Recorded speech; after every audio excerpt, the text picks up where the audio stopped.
Amém, irmãos? Se coloca de pé, por gentileza, vamos orar.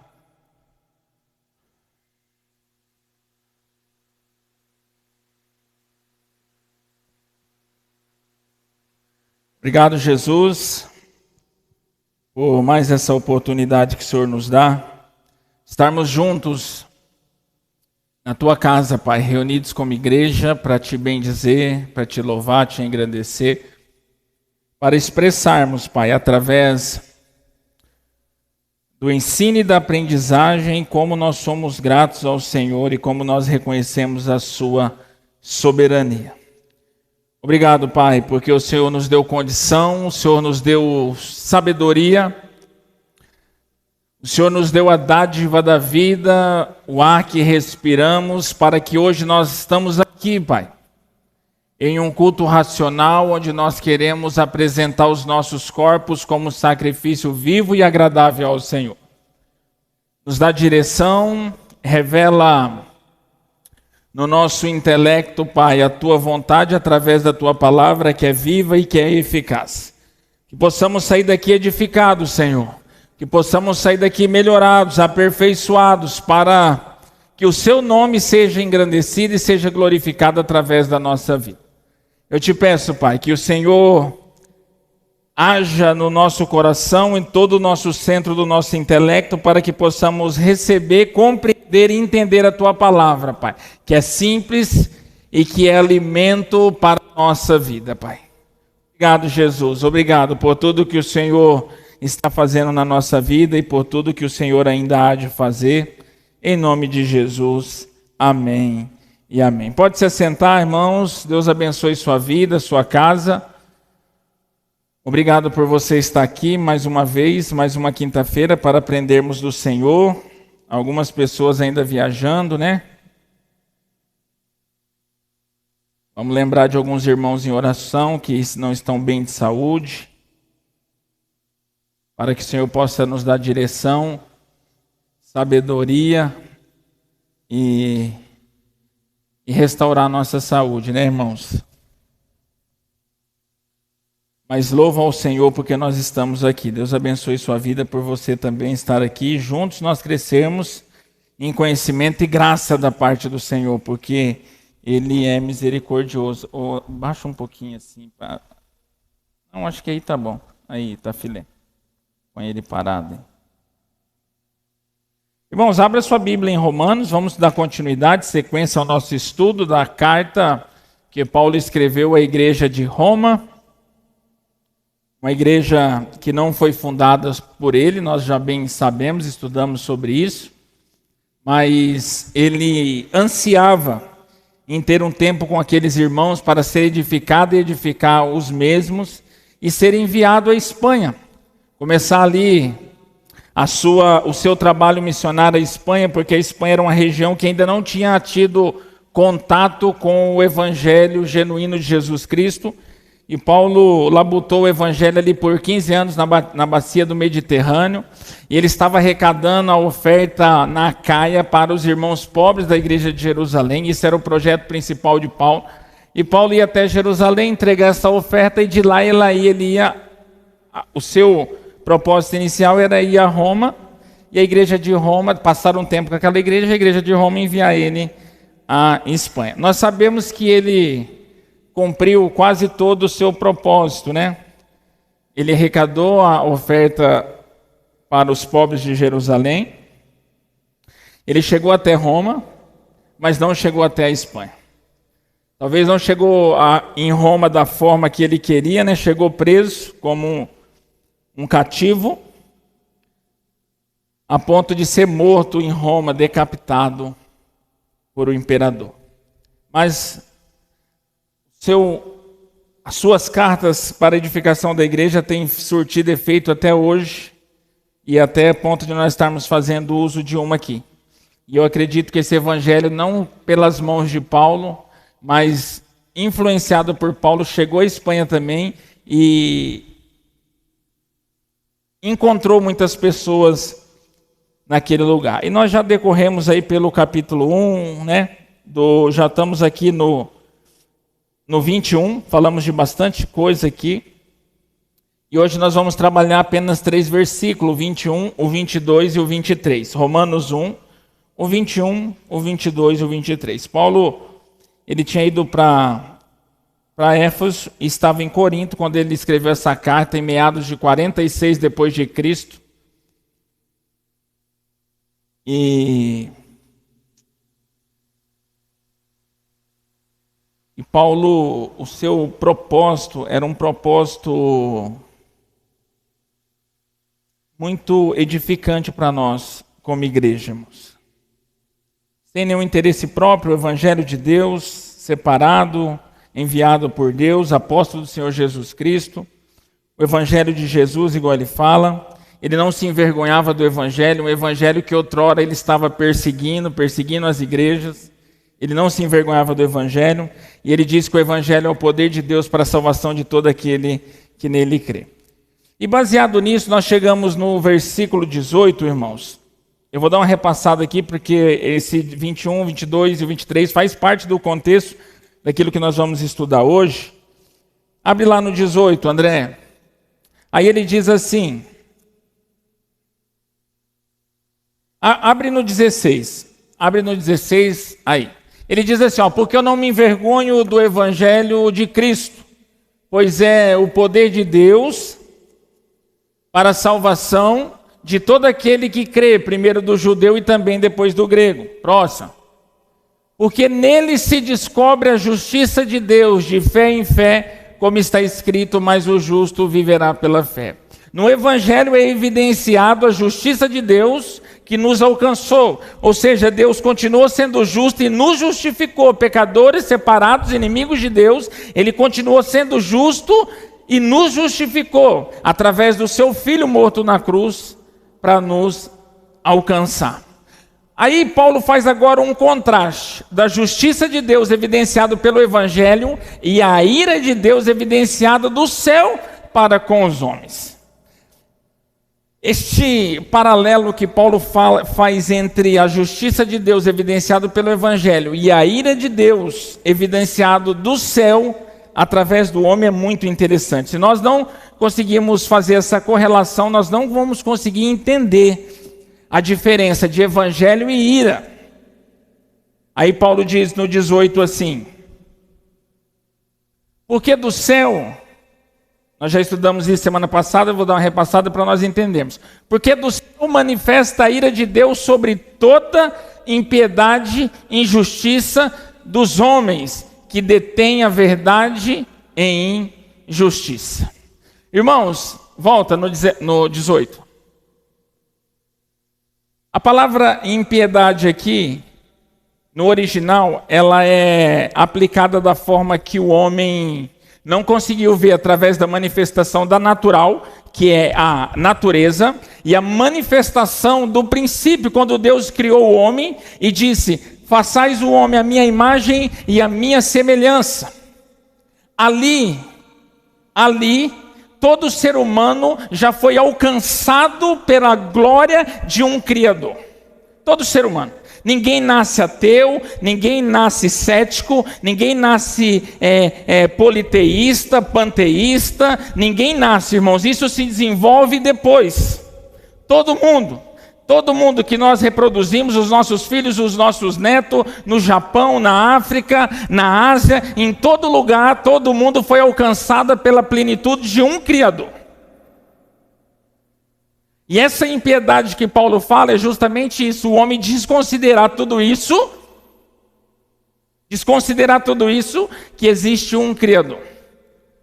E injustiça dos homens. A injustiça dos homens nós estudamos que é do homem para com o homem. Impiedade é do homem para com Deus e a injustiça do homem é do homem para com o homem. Ou seja, o homem perdeu o amor, o homem usa a sua racionalidade, a sua inteligência, os seus dons para prejudicar o outro homem. O homem não se preocupa com o próximo. O homem, no âmbito geral do ser humano, não se preocupa com o próximo. O ser humano, ele prejudica o outro para tomar vantagem. Ele mata, ele rouba para tomar vantagem. Injustiça dos homens. E isso é que está fazendo Deus irado. É isso que faz Deus irado. Da mesma forma que ele manifestou a sua graça, a sua justiça, através do evangelho, entregando o seu filho na cruz, moendo Jesus na cruz para alcançar eu e você. Da mesma forma ele está irado, porque o homem não reconhece na natureza, na criação e nem no sentimento do íntimo que há de trás da criação o Criador. E a injustiça do homem para com o homem. Aí a palavra diz no final, que detém a verdade e a injustiça. Nós dizemos que essa palavra detém no original, ela significa literalmente colocar para baixo, sufocar, subtrair. O homem pega a verdade, que ele não pode mudar a verdade, ninguém pode mudar a verdade, mas ele pode esconder a verdade, ele pode sufocar a verdade. Então a palavra diz que o homem detém. Esse detém não é ter o poder, não é a mesma aplicação da raiz semântica para deter, você ter o poder da palavra. Não, esse detém aqui no original é colocar para baixo. Ou seja, o homem baseado na impiedade, na injustiça, ele pega a verdade que foi revelada para mim e para você em Cristo Jesus, nas Escrituras, os pais da igreja, os apóstolos, os mártires, toda geração que fala do evangelho e sufoca, coloca para baixo. Ou seja, se a verdade for tirada do coração do homem, se for sufocada, automaticamente a impiedade e a injustiça, ela vai sobressair. E isso tem deixado o nosso soberano irado.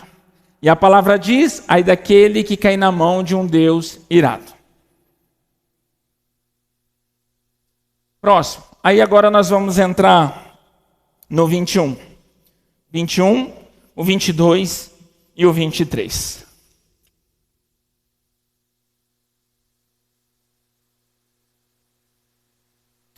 Paulo começa o 21 com a conjunção conclusiva. Sempre gosto de frisar bem essa questão gramatical, porque faz muita diferença, irmãos. O que é uma conclusão conclusiva? Tem várias conjunções, mas essa é conclusiva. Ele está dizendo assim, ela liga uma oração na outra, ou uma localização na outra, ou um evento no outro. Como a Bíblia antigamente no original ela é escrita de uma forma contínua, depois quando ela foi transliteratada, ela foi separada em capítulos e versículos, então é usado muito essa questão gramatical. Porquanto ele está dizendo, baseado em tudo que eu falei, no 17, no 18, no 19, no 20, baseado nisso, aí ele diz no 21, porquanto, tendo conhecido a Deus, não o glorificavam como Deus, nem lhe deram graças. Antes, em seus discursos se desvaneceram e o seu coração insensato se obscureceu. Dizendo-se, sábios tornaram-se loucos e mudaram a glória de Deus incorruptível em semelhança da imagem de homem corruptível, e de aves, e de quadrúpedes, e de répteis. Até aqui, irmãos, esses 3 versículos. Então, Paulo, baseado no que ele falou sobre a ira de Deus, sobre a impiedade, sobre o homem deter, sufocar essa palavra, ele começa o 21 dizendo, porquanto, tendo conhecido a Deus, não o glorificaram como Deus. Isso aqui é a continuação do ato do ser humano que está fazendo Deus irado. Preste atenção, olha o que ele diz, porquanto, tendo conhecido a Deus, não o glorificaram como Deus. Irmãos, não existe, pode ser no Amazônia, no Gurupi, na Antártida, na maior diferença climática e a impossibilidade habitável de qualquer lugar, aonde houver um ser humano que o seu coração pulsa, ele foi alcançado pelo sentimento de que ele foi criado não de uma bomba atômica, mas de um ser soberano. Mas lá nos índios, lá, se o evangelho não chega lá, não tem problema, não é desculpa. Mas se lá na geleira do Antártica, lá no Himalaia, sei lá, aonde o lugar mais difícil de ser acessado, não tem desculpa. Sabe por quê? Porque todo ser humano que nasce, ele já foi alcançado pela plenitude do sentimento de que há um Criador. Baseado lá em Gênesis, quando Deus criou o homem feito à sua imagem e à sua semelhança. Por isso que nós lemos no final, eu acho que eu nem li o 20, né? Eu passei reto, né, no 20 ali. Li só o 19. Nossa, eu nem li o resto, na verdade, né? Abre o 19 lá. Era só para ver se você estava acompanhando na Bíblia e falar assim, não vai ler o 19 e o 20, não? Aí vocês estão esperando para ver se eu ia lembrar, né? Um fica esperando o outro, né? Eu senti falta de alguma coisa aqui. Nós lemos o 18 e o 19, né? Ó, porquanto que Deus se pode conhecer, só para não ficar, né, irmão, sem... Porquanto que de Deus se pode conhecer, nele se manifesta. Porque Deus lhe manifestou, ou seja, Deus está irado porque o que de Deus a gente pode ter acesso, nós falamos dos atributos visíveis e invisíveis, acessíveis e não acessíveis de Deus, aquilo que ele acessa para o homem que não acessa, aquilo que nós podemos ver, aquilo que nós não podemos ver. Ele diz que o que pode conhecer de Deus foi manifestado, porque Deus lhe manifestou. Então não é desculpa. Próximo. Porque as suas coisas invisíveis, olha aqui ele falando, desde a criação do mundo, tanto o seu eterno poder, um atributo, como a sua divindade, outro atributo, coisas que nós não podemos ver. Nós não podemos ver a divindade de Deus e nós não podemos ver o poder de Deus, porque eles são invisíveis, mas ele nos revelou. Eu dei até o exemplo, você vai lá na praia, você vê aquele mar assim, ó, você fica assim, ó, tentando ver o fim dele e você não consegue ver o fim do mar, né? Aí você vê aquele monte de água, faz assim, ó. Aí você para pensar, você fala assim, quem que está segurando isso aí no nível assim, quem? Quem que colocou esse monte de água tudo aí que não vem para cá? A terra é redonda, quem está segurando ela para ela não virar assim? Será que é o Big Bang? Será que é algum ser? Não é possível que nós não conseguimos parar e falar assim, tem algo grandioso por trás disso aí.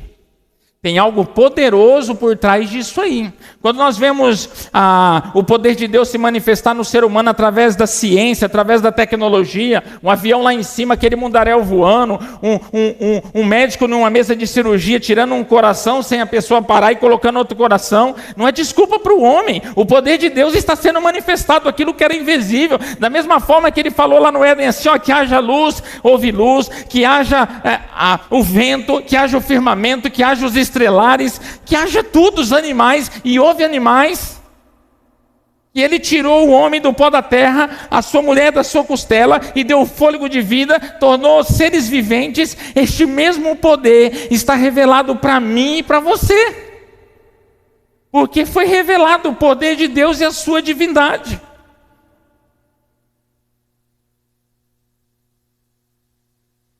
Não é desculpa. Não é possível que nós não conseguimos ver Deus, o poder de Deus nessas coisas. Uma criança gerada na barriga da mãe, daqui a pouco ela nasce, daqui a pouco ela vai crescendo, daqui a pouco ela envelhece, daqui a pouco você vê ela morrer. Então ele fala assim, as coisas que eram invisíveis desde o princípio foi revelado para o homem. O seu eterno poder, eterno, como a sua divindade, se entende, olha que Paulo fala, se entende e claramente se vê. Se entende falando de um intelecto que ninguém fica cativo a não entender da onde saiu essas coisas, a luz, o sol, a natureza, e esse sentimento de que há um Criador por trás de todas essas coisas, ele diz que se entende claramente e se vê. Por quê? Pelas coisas que estão criadas, para que eles fiquem inexcusáveis. Aqui ele usa de uma linguagem jurídica, apologia, ele diz assim, não vai ter desculpa, não vai ter apologia nenhuma. Chega lá e fala assim, Senhor, você está falando aí que não me conhece, que é para me afastar de você, que você não me conhece, mas eu não sabia nem que você existia. Não tem desculpa. Não tem desculpa. Inexcusável, o homem vai ser indesculpável. Sem desculpa, sem apologia, sem justificativa. Não vai ter desculpa, eu não conheci, você não me avisou. Eu estava lá no fim do Amazonas, lá, Você não me avisou. Deus, eu acho que vai falar assim: como que você viveu num lugar inabitável? É porque eu estava lá, senão você não tinha vivido. Então não é desculpa. Inexcusável.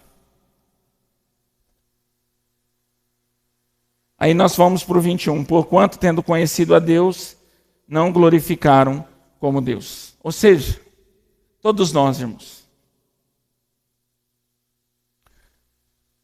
conhecemos Deus.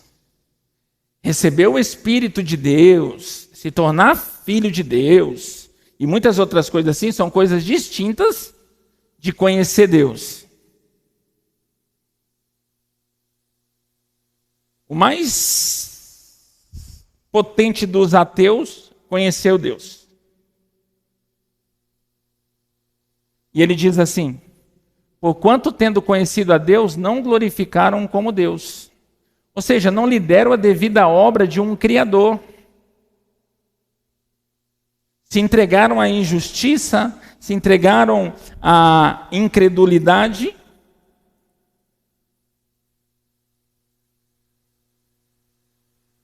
Por isso que muitas vezes a gente fala, às vezes as pessoas falam assim: ai, eu queria tanto ter uma experiência sobrenatural com Deus para mim conhecer Deus, mas ainda precisa ter uma experiência sobrenatural para conhecer Deus. Esse coraçãozinho batendo aí, mesmo que esteja fraco, fora do ponto, bate 2 por 1, 3 por 1, não importa. Esse coraçãozinho batendo aí, esse arzinho que respira não é suficiente para contemplar a glória de Deus? Não é não? Muitos já passaram por experiências, né? Que não tem como não contemplar a glória de Deus. E nós queremos ainda viver mais experiência com Deus para contemplar Deus. Ou seja, nós estamos assumindo literalmente visível que Deus é um ser minúsculo, indiscreto, irrelevante. Porque nós queremos ter experiência com Deus para conhecer Deus. A palavra diz que tudo que podia se conhecer de Deus foi revelado ao homem, ao entendimento e claramente. Mas mesmo assim, eu e você, tendo conhecido a Deus, não os glorificamos como Deus. O que é glorificar a Deus? É dar seus devidos atribuições de um Criador. Reconhecer que por trás de nós tem alguém que nos criou, está no comando de todas as coisas. Isso é dar glória a Deus, glorificar a Deus. Mas sabe qual que é o grande problema, irmãos? Todo ser humano, eu e você, crente de qualquer religião, todos nós somos idólatras. Ah, pastor, eu não sou não, eu não idolatro santo. Mas você idolatra você mesmo. Você idolatra a sua mentalidade sobre Deus. Você cria uma mentalidade sobre Deus e você idolatra aquilo ali. Deus é conforme o que você quer, não conforme o que Ele é.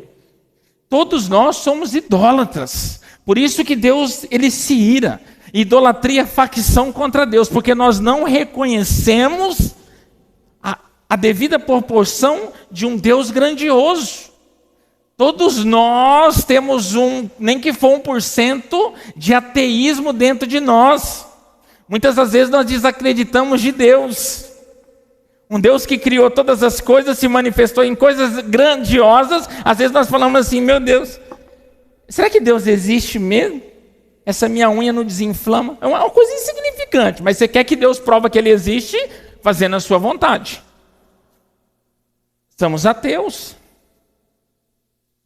Todos nós, um pinguinho, 1%, 2% de ateísmo nós temos, e nós temos uma porcentagem de idolatria, e nós temos uma porcentagem de panteístas, nós somos panteístas e nós somos politeístas também, porque nós adoramos Deus, esse verdadeiro, mas nós arrumamos outros deuses para adorar. O homem ele quer viver uma vida de alta existência que ele não é, alta suficiência, mas ele não consegue ficar sem nada para adorar. Lembra quando Moisés subiu ao monte para receber de Deus? O que o povo fez? Nós precisamos de alguma coisa para adorar. Tem que fazer alguma coisa. Faz aí um bezerro para nós adorar Ele. E hoje o ser humano não muda. O crente ele é imediatista, ele gosta de sentir, viver, apalpar, ele quer a todo tempo fazer ponto de contato. Ou seja, ídolos. Isso chama ídolos, idólatras.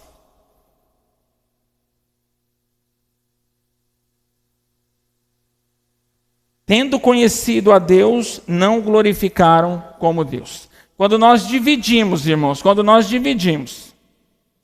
a soberania de Deus com outra coisa, isso pode ser um objeto, pode ser uma pessoa, nosso filho, quem for, nós não estamos reconhecidos, dando a devida glória ao soberano Criador da nossa vida. Por isso que nós falamos, o culto aqui é para glorificar Deus, não é para glorificar nós e nenhum homem. Porque se nós fizermos isso no culto, nós estamos reconhecendo que tem alguém muito mais soberano do que Deus, nem que for nós, nem que for o pastor, nem que for a instituição, nem que for toda a liturgia da igreja, tudo isso é maior do que Deus, porque a glória precisa ser dada a Deus. Cristo tem que estar no centro do culto. Porque nós reconhecemos, nós não viemos aqui à toa, nós viemos aqui porque tem um Deus soberano a ser cultuado. Aí Paulo diz assim, mas não glorificaram como Deus, nem lhe deram graças. O que é dar graça? Ser grato a Deus por tudo que Ele já fez na nossa vida, principalmente por entregar seu Filho na cruz, para nos alcançar. Mas se a gente não reconhecer que tem um Deus, que Ele é amor, Ele é graça, Ele é justiça, Ele é imutável, Ele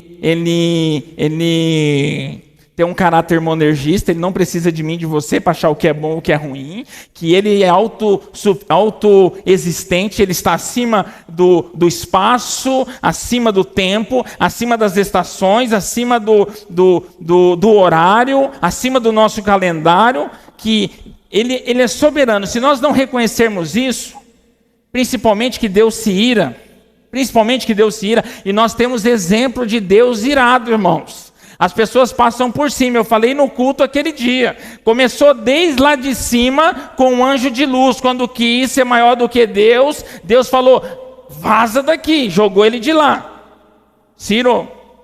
E sempre lembrando, a ira de Deus não é a minha raiva nem a sua raiva, tá? A ira de Deus não é essa raiva que nós temos, porque a raiva do ser humano, ela vem acompanhada de inveja, de facção, dissensão, idolatria, injustiça própria. Agora a ira de Deus não. A ira de Deus, ela pode ser a proporção que for, ela vai ser sempre uma ira santa, porque Ele nunca age irado sem ser justo. Justo. Aí o anjo de luz, ele jogou lá de fora, lá de cima. Aí ele criou Adão e Eva, falou, vai filho, aproveita de tudo isso aqui. Aproveita de tudo isso aqui. O que fez? Se rebelaram contra Deus. Aí quem foi lá e sentenciou eles? Deus. Aí a humanidade tomada pelo pecado, Deus separou Adão, Noé e pediu para ele fazer a arca. Quando terminou de fazer a arca, que ele ia condenar o povo, quem condenou? Quem mandou a chuva? Foi Satanás? Não, foi Deus. Deus irado matou o povo. Quando foi libertar o povo lá do Egito, quem mandou as pragas lá em Faraó? Foi Satanás? Não, Deus irado. Quando Ananias e Safira tentaram enganar o Espírito Santo, quem matou eles? Deus. Quem pregou Jesus na cruz? Foi o sistema religioso e político do Império Romano? Não, foi Deus. Aí, será que só agora, em 2020, de quando nós conseguimos raciocinar como gente, será que só agora que Deus parou de ter esse caráter justo? Só agora que Ele parou de se irar com as coisas erradas que a criação está fazendo? Só nós que ficamos livres disso aí? Será que esse Deus mudou? Será que o Deus é igual os pais de hoje, está vendo os filhos fazendo, e que bonitinho, que bonzinho. Tudo é sono, ele está com sono. Eu acho que Deus, na hora que vê a gente fazendo alguma coisa, fala assim, não, é sono, ele está com sono, acabou de acordar, ele está com sono. Acha que Deus é assim, né? Não, irmão, ele se ira. Ele se ira. E todas as vezes Deus deu possibilidade. Primeiro, Lúcifer, ele deu toda a liderança para Lúcifer, para cuidar dos anjos, regente do coral, era lindo, perfeito, não adiantou. Falou para Adão, governe sobre todas as coisas. Não tem data para carpir, não tem boleto para pagar. Eu até falei aquele dia, né, irmãos? Nem sogra Adão tinha. Apesar que eu não tenho problema nenhum com sogra, tá, irmão? Eu amo a sogra da Daiane.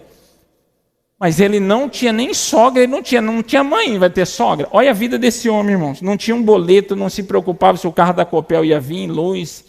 E a mulher mandando um WhatsApp. Eu acho que Eva só mandava para ele assim: eu te amo, onde você está, maravilhoso? Vamos lá pescar, porque não te vai. Como que falava? Porque hoje é só assim: acabou o arroz, acabou o feijão, acabou o leite, acabou o gás. Tem mais negócio de amor. Aquele tempo não tinha. Olha a vida daquele homem. Não tinha uma tiririca para carpir, irmãos. Tudo pronto, ainda colocou o nome que queria. Você já pensou, irmão? Você ter o poder de pegar numa vaca e falar assim: nossa, esse nome da vaca está muito feio. Você vai chamar a girafa, a vaca chamar a girafa, o jacaré chamar coelho. Ele colocou o nome, irmãos, o nome. Deus falou assim: ó, só não rela nisso aqui, ó, só esse pouquinho aqui, ó, não rela nisso aqui não. Pelo amor. O que ele fez? Se rebelou contra Deus. Você está entendendo que às vezes nós não precisamos de algo muito grande para se rebelar contra Deus? Às vezes no pouquinho que Deus fala não faz, nós façamos e assim nós nos rebelamos contra Deus, porque tinha uma enormidade de benefícios para Adão e Eva. Eva nunca lavou uma roupa, Adão nunca lavou roupa, olhava um para o outro, falava assim: vamos namorar, vamos sair correndo, vamos andar de cavalo, vamos andar naquele leão. A vida em paz, irmãos, em paz. Mas o ser humano não gosta de viver em paz. O ser humano gosta de desafiar Deus. O ser humano gosta de ser faccioso contra Deus. Porque ele falou: só nisso aqui, ó, só nessa árvorezinha aqui, ó, não mexe nela não. Se você mexer, certamente morrerá. Não mexe nela. E ele conseguiu fechar os olhos para tudo aquilo. E ele conseguiu se rebelar contra Deus. É sobre isso que Deus se ira. E não muda. Não muda. Todas as vezes que Deus se ira e pune as pessoas, Ele antes dá uma possibilidade das pessoas o obedecerem e desfrutarem de coisas boas. Quando Ele foi lá, vamos por etapa, quando Ele foi lá para libertar o povo do Egito, Ele já chegou matando as crianças, Ele já chegou mandando praga. Não, Ele falou para Moisés: vai lá e fala para ele libertar o meu povo, que eu quero que o meu povo vá para o deserto me adorar. Ou seja, liberta, vive sua vida e nós vivemos a nossa. Ele deu 10 opções para Faraó libertar o povo, mas ele queria ser faccioso. O ser humano gosta de querer ser igual a Deus, aí Deus tem que se irar. Aí construiu a arca. Um lugar que não chovia de jeito nenhum, era impossível chover naquele lugar. Me pega um doido e começa a me construir um negócio daquele tamanho. A mulher para de ir na academia, para de ir na casa das amigas, os filhos param de jogar futebol e todo mundo foca num projeto só. Foi proibido ajudar Noé e entrar na arca? Não, é que o povo não queria. A palavra fala que eles viviam como se nada tivesse acontecendo. Olha um doido ali construindo a arca, casando e dando-se em casamento. Ou seja, Deus deu a opção para ele se salvar. Deus não chegou e puniu as pessoas. Falou: olha aqui, ó. Vai lá, nem que for um prego você bater lá. O negócio é no seu coração, você acreditar assim: rapaz, tem um Deus soberano que está irado contra o povo, mas deu uma opção de nós se salvarmos. A ponto de falar: vocês não querem? Então eu vou colocar os animais, porque a arca não era para os animais. Animal Deus recria, agora o ser humano não. O ser humano não tem como ser feito outro. O ser humano, Deus deu a sua palavra que ele ia se multiplicar. Agora o animal, se acabasse tudo, Deus fazia assim, já nascia o animal. Agora o ser humano não. Aí falou: já que vocês não querem, eu vou pôr os animais. Só para vocês verem que eu não tenho muito lenga-lenga não. Mas deu opção. Jesus nasceu, cresceu e peregrinou por 3 anos, aplicando o evangelho da graça, as boas notícias de salvação para as pessoas se arrependerem. O que fizeram? Crucificaram ele. Aí, chegou na nossa hora agora, né? Os gentios, alcançados por Jesus. Aí Jesus pensa assim: mas os discípulos, essas pessoas aqui me viram. E as pessoas que vão vir depois, como que vai fazer?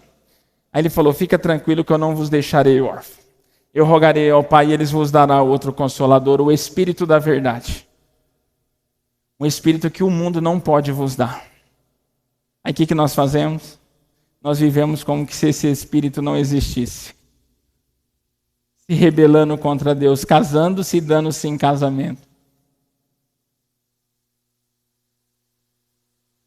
Não muda, irmãos. Aí o que aconteceu com eles e o que vai acontecer com essa geração? Afasta de mim porque eu não te conheço. E vão ficar ausentes de Jesus pela eternidade, que é o inferno. O inferno não é o lugar, é a ausência da presença de Jesus. Porque tem gente que nem morreu ainda, foi justificado e já vive o inferno, né? E não estão nem pegando fogo, né? Estão nem pegando fogo, mas já estão vivendo o inferno pela ausência da plenitude do Espírito Santo, a ausência da convicção que há um Criador e nós precisamos obedecer esse Criador, que esse Criador ele ira, que Jesus é o nosso advogado, mas ele vai ser o nosso juiz.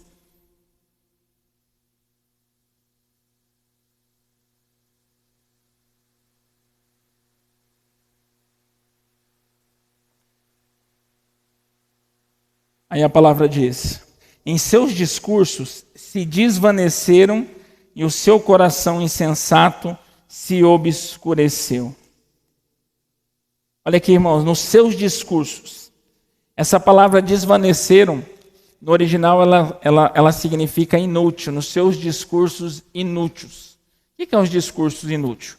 O homem achando que ele é autossuficiente, que as descobertas, a ciência, a filosofia, isso ela nos remete à criação, que muitos acreditam que Deus criou as coisas, mas entregou o controle do homem.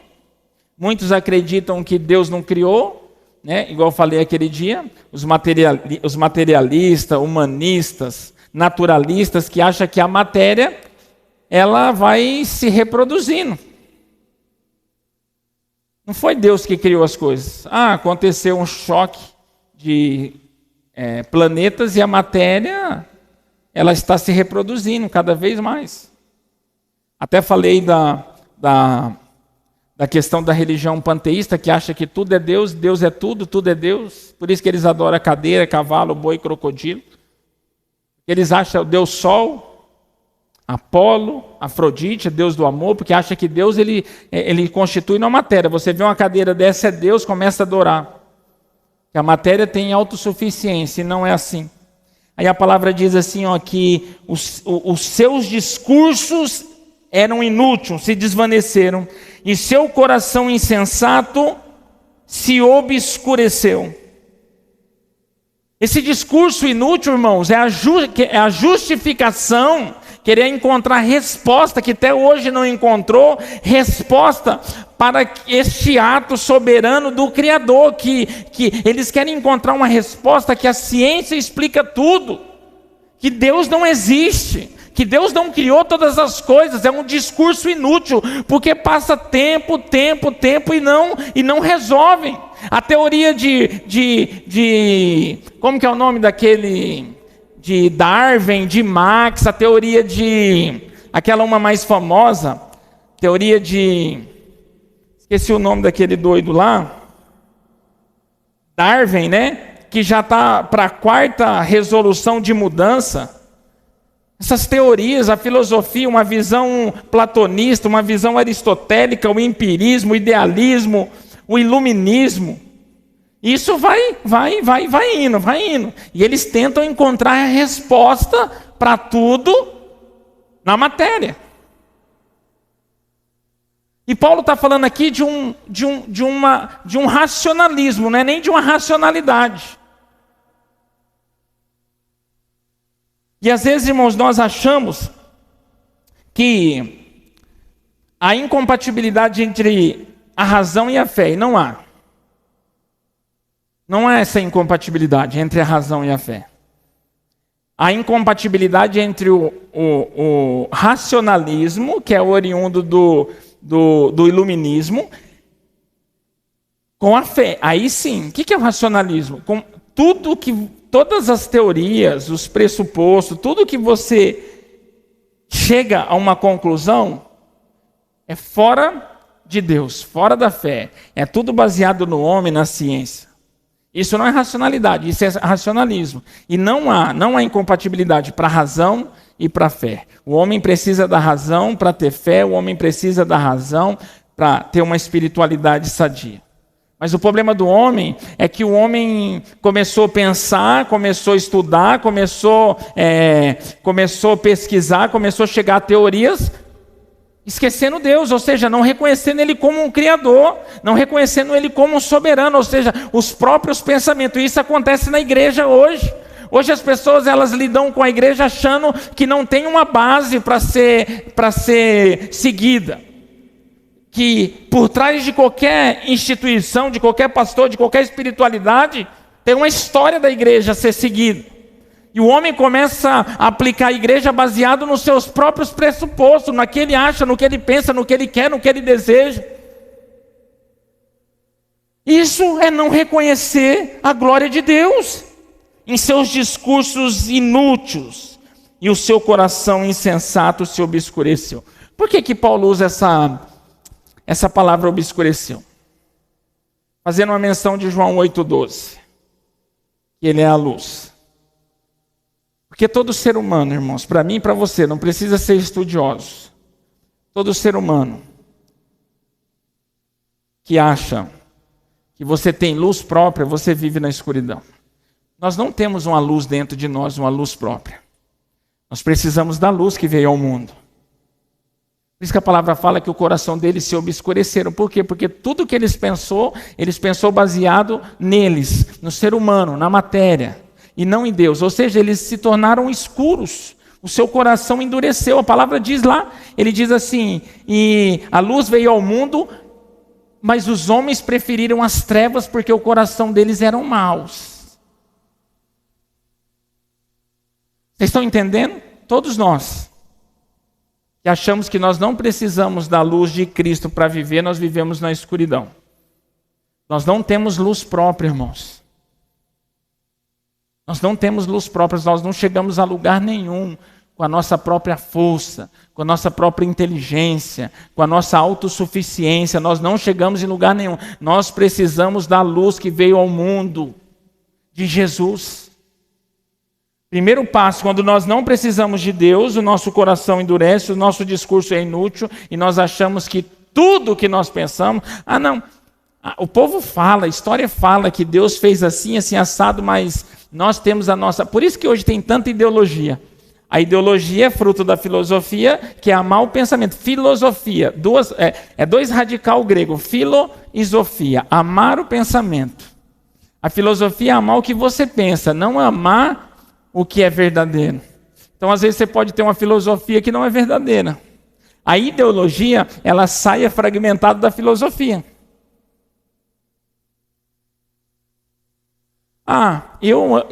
Desse jeito aqui para mim tá bom.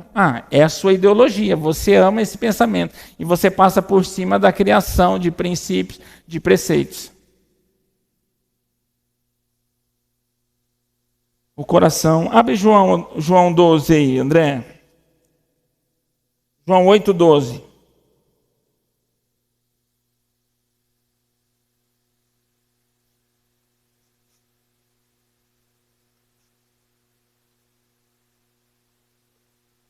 Olha lá, falou-lhes, pois, Jesus outra vez, dizendo, eu sou a luz do mundo. Quem me segue não andarás em trevas, mas terá a luz da vida. É a nossa luz própria? Não, é Jesus. Ninguém chega em lugar nenhum por conta própria.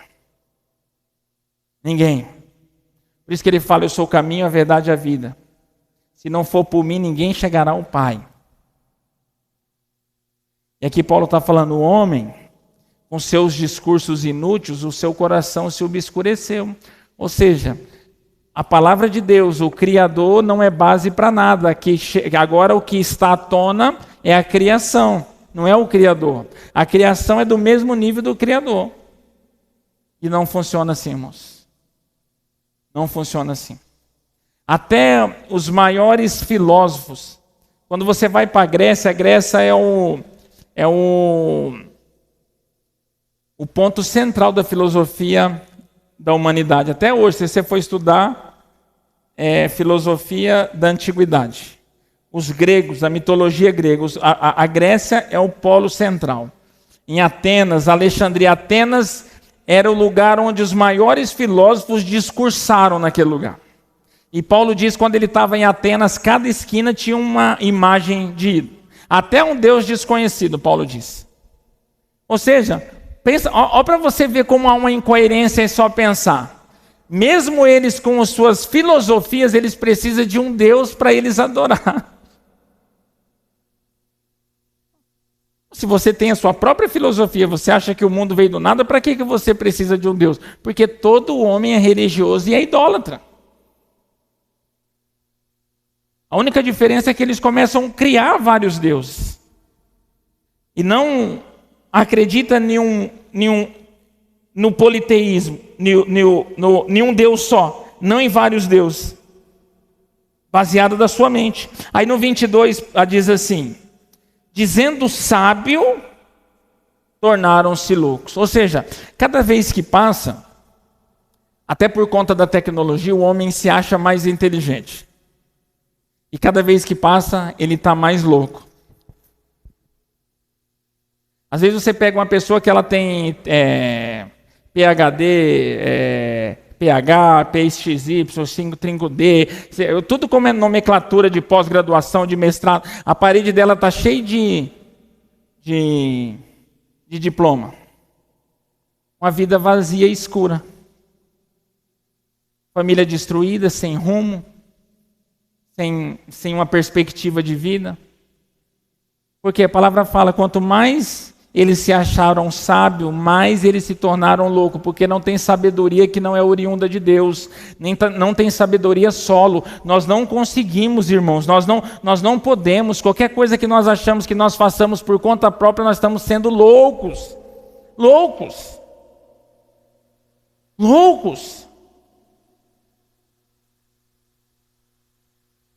Dizendo sábio no 22, tornaram-se loucos. É 9 horas aí, o meu relógio está certo ou não? É?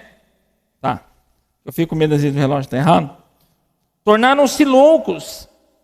Aí no 23 disseram assim. Paulo, para você ver, todas as vezes que o homem começa a se apartar do Criador, ele é tendencioso a criar outro ser a ser adorado.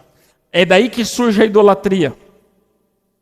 Toda vez que o homem acha que ele é autossuficiente, que ele é sábio, que ele desenvolveu a tecnologia, a ciência, baseado em teorias, igual nós dizemos aqui, que são abstratas, que não têm fundamento, sempre fica vago alguma coisa, ele é tendencioso, ele pende à idolatria. Aí Paulo diz assim: e mudaram a glória do Deus incorruptível em semelhança da imagem do homem corruptível.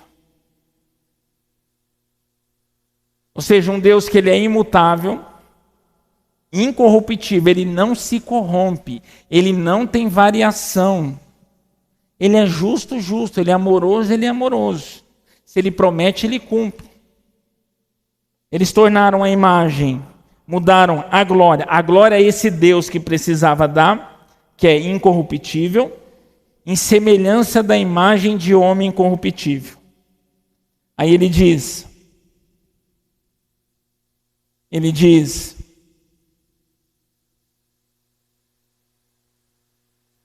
e de aves, e de quadrúpedes, e de répteis. Olha que idolatria. E mudaram a glória do Deus incorruptível, em semelhança da imagem de homem corruptível. E de aves, e de quadrúpedes, e de répteis.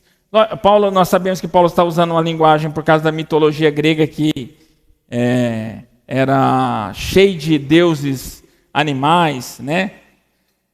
Então Paulo está falando dessa linguagem aqui, justamente para esse discurso, para chegar ao povo de Roma, para eles entenderem do que ele estava falando, né? Porque principalmente em Roma, naquela região, na mitologia grega, vocês assistiram novela, né? As novelas que passou aí, que passou 10 Mandamentos, você lembra?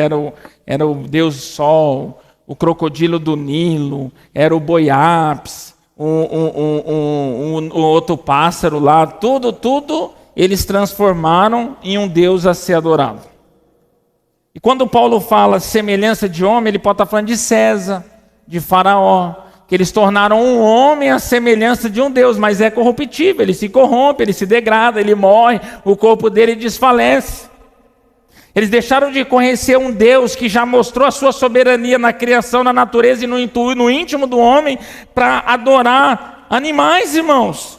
O pássaro íbis, o boi ápis, o crocodilo dos Andes, a vaca lá tinha até aquela novela lá que as mulheres ficavam fazendo assim, como que é o nome daquela, da Índia, né? Lá na Índia adora vaca. Na mitologia grega tem fada, é um monte de coisa. Só que não é só eles.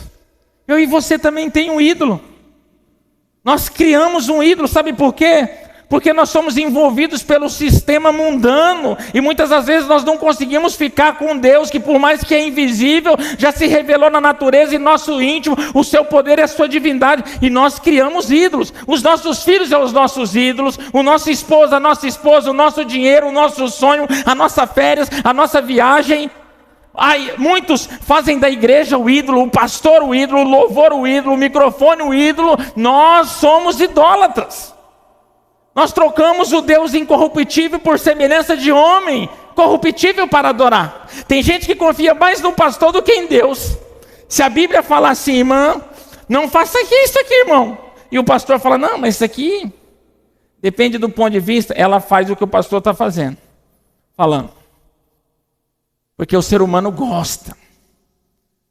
Por isso que o ser humano, ele gosta de um ponto de contato, irmãos. Ele gosta, viu? Ó, Moisés subiu para lá, falou, fica tranquilo, que eu vou lá conversar com Deus, vocês ficam quietinhos, ó. Faz um churrasco, fica na tenda quietinho. Não, nós precisamos criar alguma coisa que nós precisamos adorar. Negócio de invisível não funciona, não. E não é assim? Comigo e com você? Jesus fala, entra no seu quarto, fala comigo, o seu pai que está em secreto. Nós não conseguimos entrar no nosso quarto, entronizar no santo do santo, se conectar com Deus. Nós só achamos que nós só falamos com Deus quando nós estamos aqui na igreja, vendo os irmãos, escutando louvor, ouvindo a palavra. Parece que nós queremos um ponto de contato. E com isso nós fazemos os nossos próprios ídolos. Trocamos a soberania de um Deus corruptível por Deus corruptíveis, homens, pássaros, objetos. Lá, a cultura daquele tempo era répteis, animais. E hoje nós temos uma cultura também. Porque essa palavra é para mim e para você.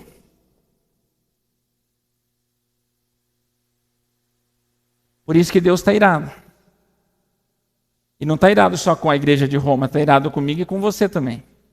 Até Jesus voltar e tudo se consumir. É um exemplo.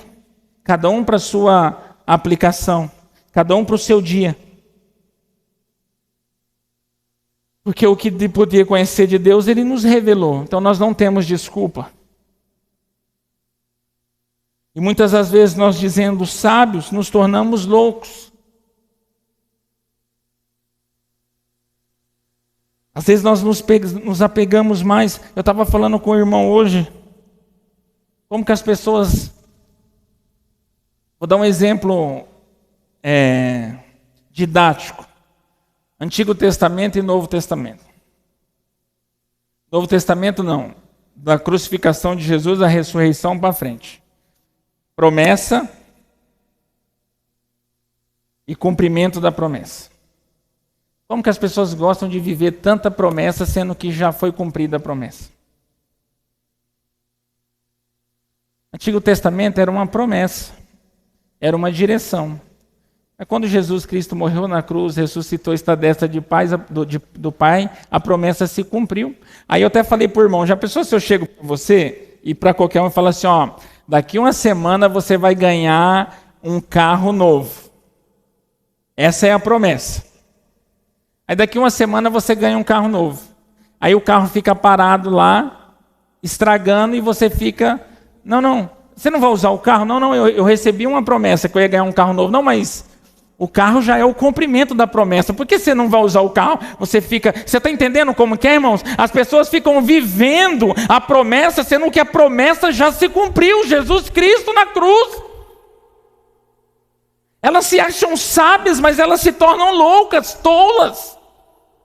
Para que ficar vivendo a promessa, sendo que já se cumpriu? Jesus Cristo é palpável, é evidente. Nós podemos sentir, podemos ver, podemos contemplar, podemos se relacionar com Ele. Por quê? Porque na sua sabedoria humana, achando que era sábio, se tornou louco. E porque no seu pensamento inútil, o seu coração se obscureceu. A luz que veio ao mundo, nós rejeitamos nas nossas atitudes. Nós somos tendenciosos e facciosos em pequenos detalhes. Em pequenos detalhes.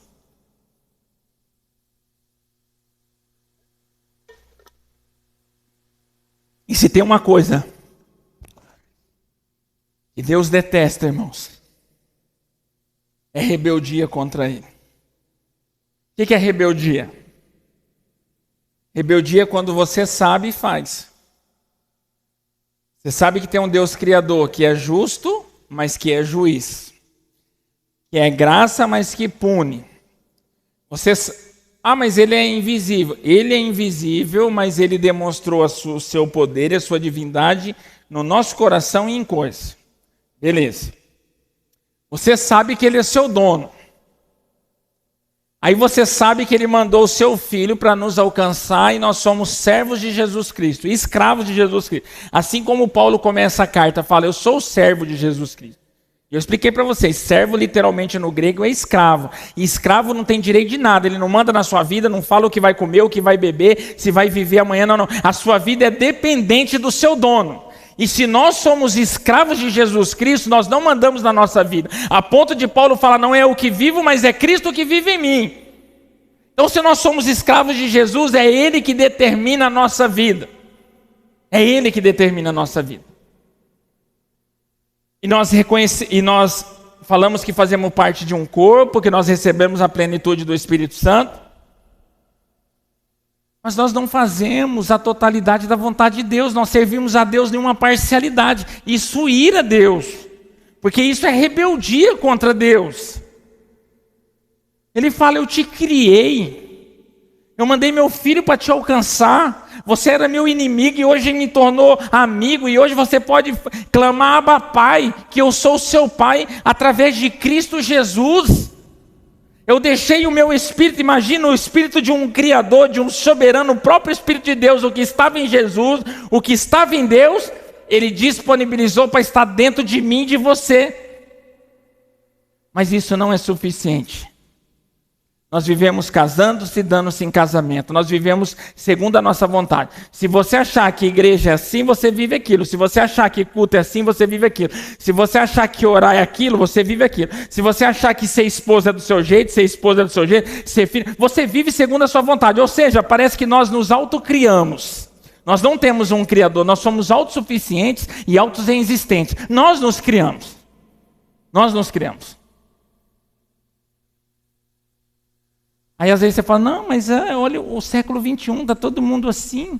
Nós corremos atrás das coisas, depois nós vamos ali adorar o Senhor. Não. Mas nós não fomos criados por isso aí. Por isso que Paulo fala, nós vimos em Romanos, lá na frente 12. Não vos conformeis com este século, mas renovai-vos a vossa mente. Não seja moldado por esse século, porque nós temos uma forma original da criação, do caráter e da imagem de Deus. A racionalidade, a fé, Tudo isso nós adquirimos da imagem e semelhança de Deus. Muitas características que foram acessíveis para nós. Mas sabe o que nós fizemos? Não os glorificamos como Deus. Não os glorificamos como Deus. Irmãos, eu vou falar algo para você aqui, para nós encerrarmos. Às vezes, você nem percebe, eu e você nem percebemos, que nós não idolatramos nada externo, mas nós nos idolatramos a nós mesmos. Por isso que a maior dificuldade do ser humano hoje não é se libertar de Satanás, é se libertar dele mesmo. É a maior dificuldade. Por isso que hoje não manifesta mais diabo nos lugares, não. Sabe por quê? Porque o diabo nem precisa mais habitar em ninguém. As pessoas se entregaram às suas próprias paixões. Elas se entregaram ao seu ponto de vista. É o meu ponto de vista, tudo é relativo, né? O amor é relativo, o pecado é relativo, Deus é relativo, Jesus é relativo. Por que muita gente vai ser condenada eternamente? Porque elas não conseguiram se livrar delas mesmas. Hoje o nosso próprio adversário é nós nos livrarmos da nossa ideologia, da nossa cosmovisão social, cultural e religiosa que nós criamos. E reconhecer Deus como soberano, reconhecer Jesus como nosso Senhor e dizer assim: Senhor, eis-me aqui para cumprir a tua vontade. E não precisa ser só algo moralista, irmãos, não precisa ser só pecado moral em todas as atitudes, muito mais em coisas lícitas. Nós nos idolatramos. Quando você pode ajudar um irmão, que é a imagem e semelhança de Deus, você pode ajudar e sabe que ele precisa e não ajuda, você está idolatrando a sua própria atitude. Aí você diz: não, mas eu adoro Deus sobre todas as coisas, de toda a minha força e de todo entendimento. Mas amar o seu próximo como a ti mesmo, você não ama. Facção contra Deus. Não é à toa que Jesus perguntou qual que é o principal mandamento. Ele estava perguntando só qual que era o principal. Jesus falou: amar o Senhor teu Deus, toda a sua força, de todo o seu coração e todo o seu entendimento. Ele falou: opa, mas tem um que sem esse aqui não adianta nada. Tem um que é semelhante a esse. E esse resume toda a lei de Moisés e dos profetas: amar o teu próximo como a ti mesmo. Mas sabe o que acontece? Na nossa sabedoria, no nosso pensamento vago e inútil, nós começamos a falar assim: mas aquele irmão precisa. Mas será que por que ele precisa? Aí ele precisa porque ele fez isso. Mas se ele não tivesse feito isso? Mas Jesus não falou que você tem que arbitrar contra a vida do seu irmão. Jesus falou para você amar o seu irmão. E o nosso pensamento faccioso, humanista, secularista, nós queremos arbitrar para achar uma justificativa para fazer aquilo que nós não queríamos fazer. Mas fica mais bonito, né? Aí Jesus me deu uma direção. Eu ia até fazer, mas Jesus me deu uma direção. Irmãos, isso que Paulo está falando. Eu estou falando de uma forma simples para nós entendermos. Os seus discursos inúteis e o seu coração insensato se obscureceu. Ou seja, os mandamentos, as promessas, os preceitos, os princípios, a palavra de Deus não significa nada quando nós queremos fazer o que nós achamos. Significa nada. O que é isso? Se você falar para o seu filho: não faça isso, não faça isso, não faça isso. Chega lá e ele fez tudo ao contrário. Como que você se sente? Se sente que ele quebrou a autoridade, que ele não te reconhece como autoridade, alguma coisa desse tipo. Da mesma forma, é Deus.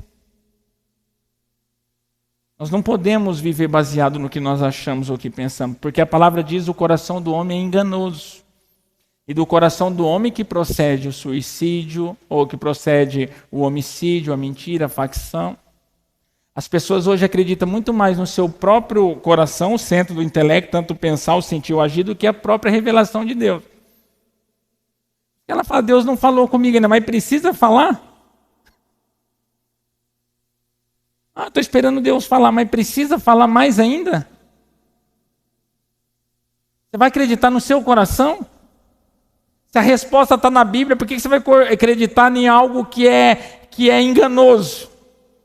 Eu não acredito no meu coração, irmãos. Eu acredito na Bíblia. Porque o meu coração está pautado de informações que eu recebi a vida inteira, desde quando eu nasci e vim a esse mundo. Informação de áudio, informação de vídeo. Tudo que eu recebo manda para o meu cérebro e alimenta o meu coração, o meu organismo. Eu vou confiar no meu coração. Ele já provou para mim que ele é enganoso. Eu vou confiar nele, eu vou confiar no que está na Bíblia. E a Bíblia tem que amassar o nosso coração, tem que passar por cima do nosso coração. Aí nós falamos assim, eu vou orar. Eu não senti no coração. Eu não senti, não.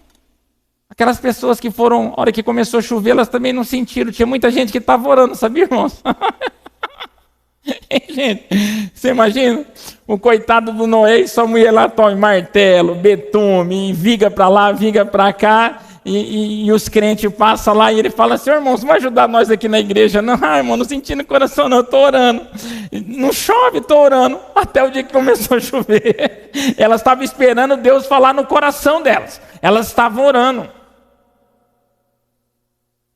Estavam orando, irmãos.